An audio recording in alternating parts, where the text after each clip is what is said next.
साल भर का सफर आपके लिए कैसा रहा? हमें चुन के अभी 1 ही साल हुआ है। तो 1 साल में कोई जादू की छड़ी नहीं है कि जो जादू की छड़ी घुमाए और तुरंत काम होते हैं। टाइम लगेगा, इसको प्रोसेस लगेगा, कम से कम 6-8 महीना जाएगा। रास्ते में खड्डा नहीं है, खड्डों में रास्ता हो गया है। वसई विरार में बहुत चर्चित एक और रही है आपकी रील की मीटर वाली, जो रिक्शा वालों के लिए आपने सोचा था और पैसेंजर्स के लिए, पर वो पूरी तरीके से यहाँ पर मैं कहूँगी कि फ्लॉप होती नजर आ रही है। चालू हुआ मीटर मतलब तुरंत सब जगह चालू होगा क्या? तो शेयरिंग पैटर्न पे चल रहे हैं, उनको भी थोड़ा सा अपनी आदतें चेंज करने के लिए टाइम लगेगा। कई पार्टी के ऐसे लोग हैं जो बहुत नाराज है, उत्तर भारतीय भी पार्टी से बहुत नाराज है। विपक्ष जो है वो जमीन से इतना जुड़ा है कि जमीन पर कब्जा कर लेता है। आज उन्हीं विपक्ष में से कुछ लोग पार्टी में शामिल हो गए, तो क्या छवि धुल गई? विपक्ष मतलब पूरे जो विपक्ष में है वो सभी लोग नहीं, कि ज़मीन के लिए वसई विरार में ज़मीन हथियाने के लिए क्या क्या चीज़ें हुई है, ये इतिहास कोई भी भूला नहीं है। मैं उन विपक्षों की बात कर रही थी। नमस्कार, मैं भावना राठौड़ और आप देख रहे हैं खबरों का खुलासा और विरार मेरी जान। वसई विरार शहर महानगर पालिका के चुनाव में काफ़ी हलचल मची हुई है और काफ़ी गर्माहट चल रही है। ऐसे में कुछ सवालात है हमारे पास, तो हम आज आए हैं स्नेहा मैम से बात करने और सवाल जवाब जानने के लिए। नमस्कार मैम। नमस्कार। सबसे पहले तो नए साल की आपको बहुत बहुत शुभकामनाएं, और आपका भी 1 साल पूरा हो गया, उसके लिए बहुत बहुत शुभकामनाएं। सबसे पहला सवाल मेरा यही है कि ये साल भर का सफ़र आपके लिए कैसा रहा? आपको और आपके सारे प्रेक्षकों को मेरी नए साल की बहुत बहुत शुभकामनाएं। और ये साल हम सभी के लिए, वसई के सारी जनता के लिए बहुत सकारात्मक जाए, बहुत ऊर्जात्मक जाए, और सभी के साथ साथ इस वसई का भी विकास हो, ऐसे मैं शुभकामनाएं देती हूँ। और धन्यवाद, आप यहाँ पे आए हो और मुझे आज आपसे बातचीत करने का मौका मिल रहा है। Thank you ma'am. मैं ये कहना चाहूँगी, ये जो आपका साल भर का सफ़र था, इसमें कई आरोप लगे हैं कई चीज़ों को लेकर, तो ऐसे आरोपों को लेकर और ऐसी नेगेटिविटी को लेकर आप क्या कुछ कहना चाहेगी? देखिए, काम करना हमारा काम है, आरोप करना विरोधियों का काम है। तो जो उनका काम है वो उन्हें करने देना चाहिए, और हमारा काम है वसई के सर्वांगीण विकास के लिए काम करते रहना, कोशिश करते रहना। और हमें चुन के अभी 1 ही साल हुआ है। तो 1 साल में कोई जादू की छड़ी नहीं है कि जो जादू की छड़ी घुमाए और तुरंत काम होते हैं। हर काम करने का एक प्रोसेस होता है, और उस प्रोसेस को समय तो लगता ही है। हमें अपना घर बनाने के लिए भी कोई 1 दिन नहीं लगता है, 1 दिन में घर नहीं बन जाता है। तो अगर रास्ते बनाने हैं, गटर बनाने हैं, क्रीड़ा संकुल बनाने हैं, स्पोर्ट्स कॉम्प्लेक्स बनाने हैं, हॉस्पिटल्स बनाने हैं, महानगर पालिका के स्कूल, जिला परिषद के जो स्कूल्स हैं जो 15 साल में हस्तांतरण नहीं हुए हैं, उनको हस्तांतरण करना है, तो वो 1 दिन में नहीं होने वाला है। उसको प्रोसेस लगता है, उसको टाइम लगता है। और मेरी कोशिश पूरे ईमानदारी से मैं कर रही हूँ, दिन रात मेहनत कर रही हूँ, और वो दिख रहा है लोगों को। और मुझे उस चीज़ का सेटिस्फैक्शन है कि मैं चीज़ कर रही हूँ, क्योंकि इच्छा शक्ति जब होती है तो काम भी होते हैं। तो इसीलिए मैं आरोप, निंदकाचे घर असावे शेजारी, ऐसे मराठी में बोलते हैं। जब निंदा आपकी होती है तो ज़रूरी नहीं है हर बार उसको आप बुरा ही लगता है। उस निंदा से हमें कुछ सीखना भी चाहिए। सही में अगर ये निंदा हो रही है तो उसमें से हमारी गलती है क्या? अगर कुछ गलती है तो उसे सुधारना चाहिए, आगे बढ़ना चाहिए। और जिस काम के लिए लोगों ने चुन के दिया है वो काम करना ज़रूरी है। आरोप प्रत्यारोप तो होते रहेंगे, चलते रहेंगे। इसी पर से सवाल निकला है, जैसे आपने बोला कि साल भर में नहीं डेवलपमेंट हो जाता है, साल भर में परिवर्तन नहीं होता है, तो इस साल भर में आपने ऐसा क्या सोचा है वसई विरार के लिए, और क्या डेवलपमेंट सोचा है आपने? देखिए, मैंने कहा कि साल भर ही हुआ है और चीज़ें तुरंत नहीं होती है, लेकिन ऐसी भी कुछ चीज़ें हैं जो हुई है। उसमें से बहुत अहम चीज़ है कि पहले ही अधिवेशन में, मतलब नवंबर में हम चुन के आए, दिसंबर में पहला अधिवेशन नागपुर में हुआ। उस पहले अधिवेशन में मैंने ये सवाल उठाया, मैंने ये डिमांड रखी कि 211 करोड़ का एक प्रस्ताव 4 साल से प्रलंबित है अंडरग्राउंड केबल का, जो 17 किलोमीटर का जो कोस्टल लाइन है वसई का, वो कोस्टल लाइन के लिए ये प्रस्ताव प्रलंबित था। तो ये जैसे ही मैंने डिमांड रखी, मैंने सवाल उठाया, उसके दूसरे ही हफ्ते में आपत्ति व्यवस्थापन के मंत्री सम्माननीय गिरीश भाऊ महाजन, इन्होंने मीटिंग ली। उस मीटिंग में इसकी चर्चा हुई कि हमारे नए चुने हुए आए विधायक ने ये प्रस्ताव रखा है, ये डिमांड की है, और ये 4 साल से प्रलंबित है, तो क्यों प्रलंबित है? और ये चर्चा होकर उन्होंने तुरंत 211 करोड़ का जो प्रस्ताव था उसको मंजूरी दी। अभी वो प्रस्ताव टेंडर भी उसका निकला हुआ है, और टेंडर प्रोसेस उसकी मंत्रालय लेवल पे है।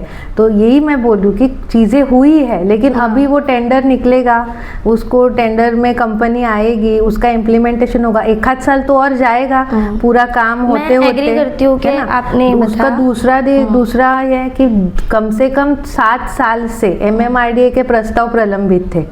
सिर्फ एक लेटर दिया हुआ था महानगर पालिका से MMRDA में, उसके आगे कुछ भी फॉलोअप नहीं किया हुआ था। हम चुन के आने के बाद मैंने फॉलोअप किया, सम्माननीय राजन नाईक जी ने फॉलोअप किया, हमने MMRDA में मीटिंग की है, हमने 4-5 पत्र मुख्यमंत्री जी को दिए। जब मुख्यमंत्री ने मीटिंग ली वसई विरार के संबंध में, तब ये MMRDA का विषय आया और अब वो प्रस्ताव आगे मंजूरी के स्तर पे आया हुआ है। अभी उसको भी तुरंत अभी मंजूरी के स्तर पे आएगा तो उसको मंजूरी मिलेगी, फिर टेंडर प्रोसेस होगा, पैसे मंजूर होंगे, तो इसको भी समय लगेगा। जब इसको समय लगेगा तो मैंने मुख्यमंत्री जी से कहा कि ये सब चीज़ होते होते समय लगेगा, कॉन्क्रीटाइजेशन सब चीज़ का होने के लिए लगभग मुझे लगता है कि 1000 करोड़ के वो काम है सब, जो मेन रोड है सब वसई के, जो वसई में एंटर होते हैं, नाला सोपारा विरार में नायगांव तक एंटर होते हैं, उसको सबको अगर कॉन्क्रीट करना है तो उसको बहुत ज़्यादा पैसा लगने वाला है। तो ये टाइम लगेगा, इसको प्रोसेस लगेगा, कम से कम 6-8 महीना जाएगा। तो 6-8 महीने में हम इसी रास्ते पे से चले क्या? रास्ते चलने लायक तो रास्ते है ही नहीं, मतलब रास्ते में खड्डा नहीं है, खड्डों में रास्ता हो गया है। ये परिस्थिति हम भी जानते हैं। ये हमने मुख्यमंत्री के सामने रखा और तभी CM सर ने तुरंत महानगर पालिका के आयुक्त को फ़ोन लगाया और कहा कि रास्ते मंजूर करो, महानगर पालिका के निधि से डामरीकरण का उसका प्रस्ताव मंजूर। अगर आप देखोगे, अभी जाओगे तो वो भी शूट कीजिए, सातिवली खिंड से लेके गोखिउरा तक, वसई फाटा से लेके गोखिउरा तक रास्ते का काम शुरू है। बीच बीच में पाइपलाइन का काम करना बाकी था, इसलिए उनका काम थोड़ा सा डिले हो गया था, लेकिन वो काम शुरू हो गया है। कई जगह पे पैचवर्क मंजूर है, पैचवर्क के काम शुरू किए हैं। पारनाका से यहाँ से मानिकपुर तक, मानिकपुर से पारनाका तक, ये सारे रास्ते मंजूर किए हुए। अभी बीच में इलेक्शन आया है तो ये सारे रास्ते हमने लगभग 70-80 करोड़ के रास्ते मंजूर किए हुए हैं। आने वाले 2-4 महीने में इसका सब काम मतलब जिसमें कुछ हुए हैं कुछ नहीं हुए है ऐसा? हाँ, अभी कुछ काम शुरू हुए हैं। आप अगर सातिवली से इधर का देखोगे रास्ता, सातिवली से गोखिउरा तक वो शुरू हुआ है, मेरे पास फोटोज भी है, आपको दिखा सकती हूँ। वालियू वाला रास्ता शुरू हुआ है, यहाँ से पाचू बंदर से लेके जेट्टी तक का रास्ता शुरू हुआ है। बहुत सारे रास्ते उसमें से शुरू हुए हैं। कुछ रास्ते हैं जो टेंडर प्रोसेस होके पूरे हुए हैं, बस नारियल फोड़ना और उसका काम शुरू होना बाकी है कि इलेक्शन प्रोसेस के वजह से वो रुका हुआ है। तो काम नहीं हुआ है ऐसा नहीं है, काम हो रहा है। आनंद नगर के अंतर्गत रास्ते, साई नगर के अंतर्गत रास्ते, ओम नगर के अंतर्गत रास्ते, दीनदयाल नगर के अंतर्गत रास्ते, हर जगह पे जो मैंने अभी कहा 50-50 लाख के अंतर्गत रास्ते डामरीकरण के मंजूर हुए हैं। और उसके काम भी अभी मुझे लगता है इसके नारियल भी फूट चुके हैं, काम भी अभी शुरू होगा। तो काम नहीं हुआ ऐसे नहीं है, बस बारिश भी थी, मई से बारिश शुरू हुई, नवंबर तक बारिश रुकी नहीं थी। तो रास्ते का काम बारिश में तो नहीं हो सकता है, जो प्रैक्टिकल है वो है।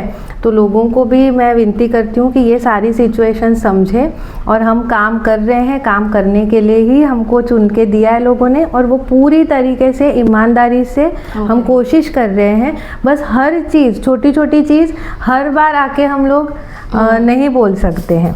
करेक्ट, यही है। देखिए, जैसे डेवलपमेंट के साथ साथ रास्तों का जो पूरा कॉन्सेप्ट था वो तो आपने बिना सवाल के ही क्लियर कर दिया।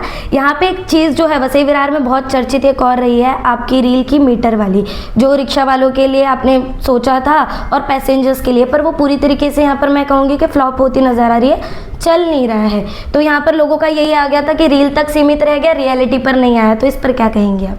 देखिए, रील और रियलिटी, यस, मैं अभी कहूँगी मुझ पर बहुत आरोप हुए कि आप रील बनाते हो। रील किसके बनाते हैं? जो काम करते हैं, ठीक है। रील ये सोशल मीडिया का एक माध्यम है लोगों तक पहुँचने का। तो जो हम काम करते हैं वही हम रील में दिखाते हैं। हम रात को रास्ते पे उतरे, रास्ते का पहाड़ी करने के लिए, तो हमने भाई वो दिखाया काम। जब बार बंद किया तो उसका तो रील नहीं बनाया, क्योंकि उसमें प्राइवेट लोगों के भी ये थी, उसका रील नहीं बनाया। उसका जो न्यूज़ में आया वही लोगों तक पहुंचा है। जहाँ जहाँ हम जाते हैं, कार्यक्रम में जाते हैं, अगर कार्यक्रम के किसी रास्ते का उद्घाटन करते हैं या किसी कार्यक्रम का उद्घाटन करते हैं, किसी शॉप का उद्घाटन, तो जो हम काम कर रहे हैं दिन रात उसी का हम रील बनाते हैं और वो बनाएंगे क्योंकि लोगों तक पहुंचने का वो हमारा माध्यम है। रही बात रियलिटी की कि वो रियलिटी में कन्वर्ट हुआ कि नहीं हुआ, तो रियलिटी में एक रील तुरंत नहीं कन्वर्ट होगी ना। मैंने जैसे आपको कहा, तो अब जैसे मीटर का आपने बात कहा, मीटर को शुरू करना ये हमारी पहल थी। मीटर ज़रूरत है वसई विरार के लोगों की कि मुंबई में मीटर शुरू हुआ है तो वसई में क्यों नहीं हो रहा है, ये लोगों के ही सवाल थे। हमने कोशिश की, हमने परिवहन मंत्री जी से विनती की, उन्होंने कहा कि आप 15 नवंबर से शुरू करो, लेकिन कोई भी चीज़ ऐसे उन्होंने कहा, लेकिन वो इम्प्लीमेंटेशन होने के लिए टाइम लगेगा। जो रिक्शा वाले यहाँ पे सालों से है, जो शेयरिंग पैटर्न पे चल रहे हैं, उनको भी थोड़ा सा अपनी आदतें चेंज करने के लिए टाइम लगेगा और लोगों को भी थोड़ा सा चेंज करने के लिए समय लगेगा।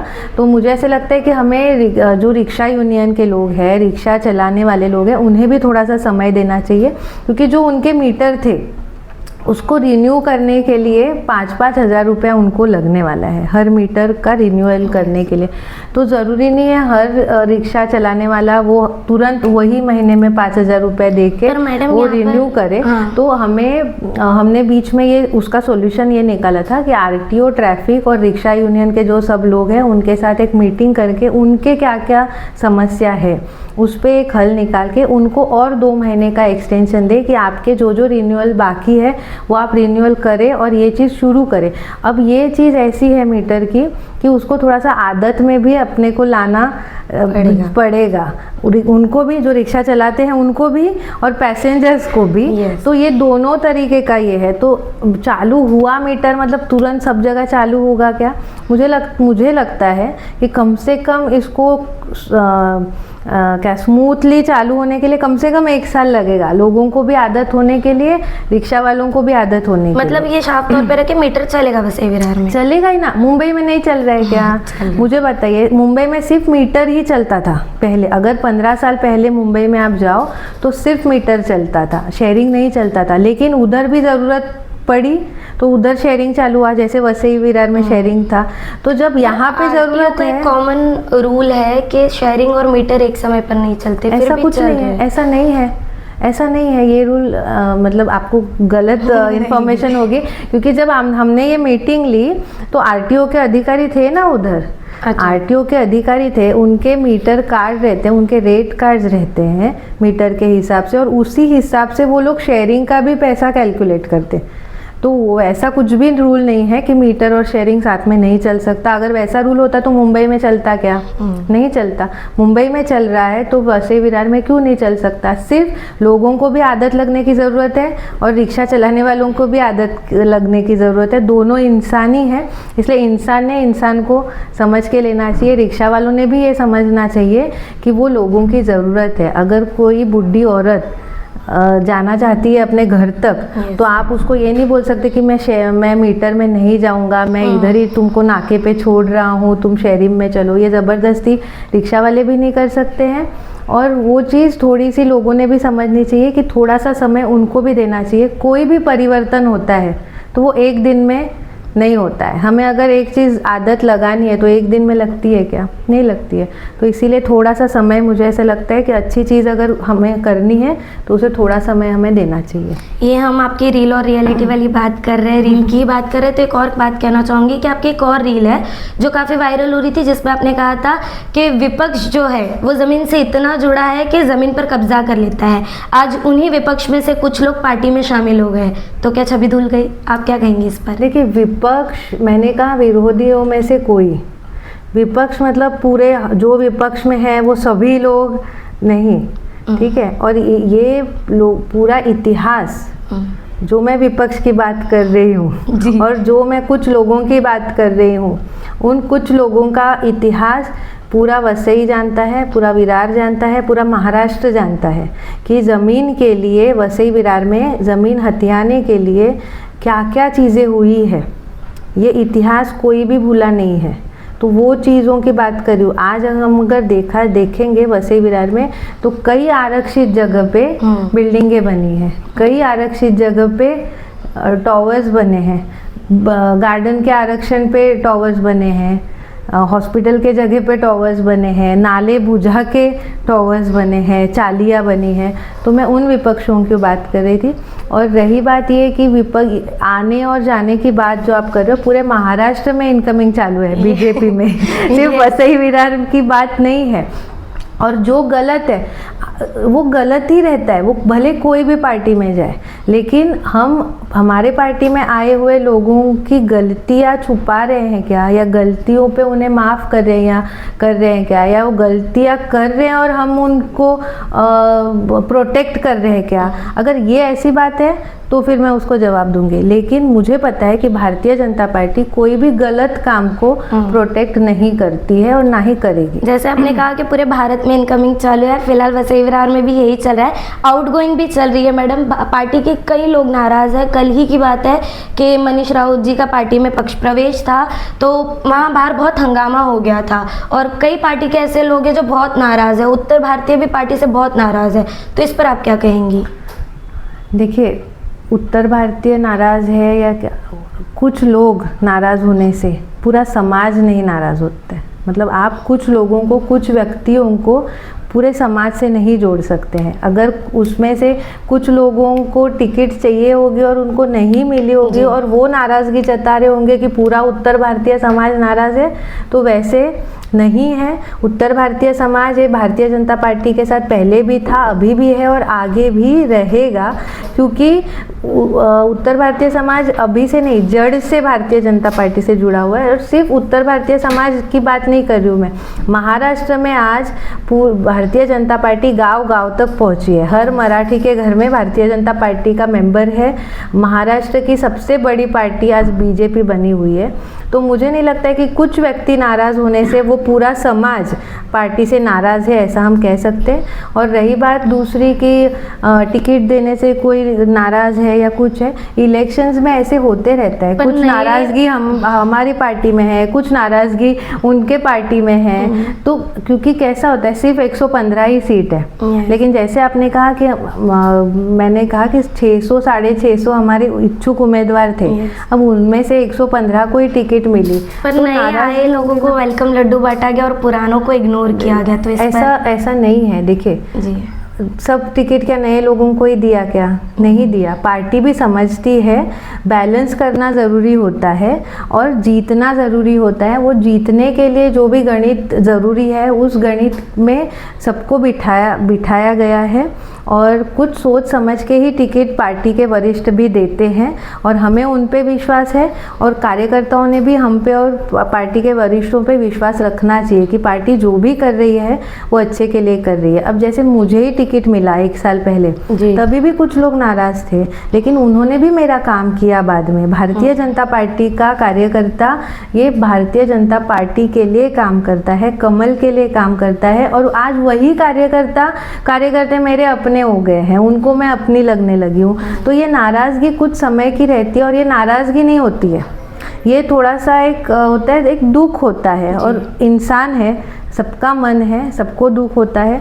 तो मुझे नहीं लगता है कि कोई कार्यकर्ता नाराज़ रहेगा। सब लोग प्रचार में भारतीय जनता पार्टी के कार्यकर्ता जुटेंगे और जो लक्ष्य हमने रखा है महानगर पालिका के चुनाव में, वो लक्ष्य हमारा पूरा होगा। और ये नाराज़गी तो मतलब ये हर पार्टी में होती है, ये कोई भारतीय जनता पार्टी यहीं पर एक सवाल कर दूंगी, आपने जवाब तो पहले ही दे दिया, फिर भी मैं पूछना चाहूँगी कि ये जो अंदर ही अंदर नाराज़गी चल रही है, उसके चलते लगता है आने वाले चुनाव में जो नाराज़ लोग चल रहे हैं उनसे समर्थन या सपोर्ट मिलेगा भारतीय जनता पार्टी को? मिलेगा ना। मैंने जैसे आपको कहा कि भारतीय जनता पार्टी का कार्यकर्ता दुखी हो सकता है, नाराज़ नहीं हो सकता है पार्टी से, क्योंकि पार्टी का हमारा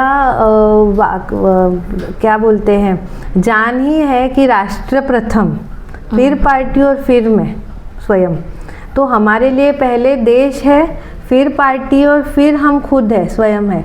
तो ये जो क्या बोलते हैं, ये नारा है, ये ब्रीद वाक्य जो है वो पार्टी के हर कार्यकर्ता के खून में बसा हुआ है। तो भले उसको थोड़ा सा दुख लगे, लेकिन वो यही सोचेगा कि मुझे मेरे देश के लिए काम करना है, मुझे मेरे पार्टी के लिए काम करना है, मुझे मेरे वसई के लिए काम करना है, और वसई के लिए जो ज़रूरी है वो पार्टी ने किया है, तो मैं पार्टी के साथ हूँ। यही कार्यकर्ताओं की भूमिका आप देखिए आगे रहने वाली है, और प्रचार में भी सभी कार्यकर्ता जुड़ने वाले हैं। लोकसभा विधानसभा तो आपने जीत लिया है, क्या लगता है ये महानगर पालिका का चुनाव आपकी जीत में होगा? 100% होगा, 100% होगा। महानगर पालिका में हमारा महापौर महायुति का बैठेगा, और त्रिशक्ति इंजन यस, हम ज़रूर यहाँ पे बिठाएंगे, और अच्छा काम होगा। मैं एक और सवाल जानना चाहूँगी, जैसे कि आपने कहा कि ये सारी चीज़ें होगी इतने समय के, आपके काम को लेकर आप संतुष्ट हैं? बिल्कुल संतुष्ट हूँ, दिन रात काम कर रही हूँ। ये चुनाव आपके लिए कितना इजी है? देखिए, कोई भी चीज़ इजी नहीं होती है, मेहनत करना पड़ता है। अगर इजी मैं समझूंगी तो मैं घर पे बैठ जाऊंगी, तो फिर होगा नहीं। तो हर काम मुश्किल होता है, लेकिन नामुमकिन नहीं होता है। वो उसको मुमकिन करने के लिए आपको मेहनत करनी पड़ती है, उसके लिए कोई पर्याय नहीं होता है। हम सब लोग मेहनत कर रहे हैं, दिल से मेहनत कर रहे हैं, और इस चीज़ को, मतलब नामुमकिन जो चीज़ लग रही है उसको मुमकिन ज़रूर हम लोग बनाएंगे। तो जैसे कि आपने देखा कि वसई विरार शहर महानगर पालिका के गर्माते माहौल में जो आरोप लग रहे थे भारतीय जनता पार्टी पर, उनके जवाब आज स्नेहा दुबे द्वारा दिए गए हैं। अब देखना ये होगा कि आने वाले चुनाव में कौन सा रंग सामने आता है। बहरहाल आज की इस पूरी खबर में इतना ही। ऐसी और खबरों के लिए बने रहे हमारे साथ और देखते रहे खबरों का खुलासा और विरार मेरी जान। खबरों का खुलासा से भावना राठौड़ की एक रिपोर्ट। ऐसी और खबरें देखने के लिए बने रहे हमारे साथ और सब्सक्राइब करें खबरों का खुलासा, सच की परख हमसे। सच परखेंगे तो बदलाव पाएंगे, साथ आएंगे तो हर खबर का खुलासा होगा। वीडियो पसंद आने पर लाइक, शेयर, कमेंट, सब्सक्राइब जरूर करें।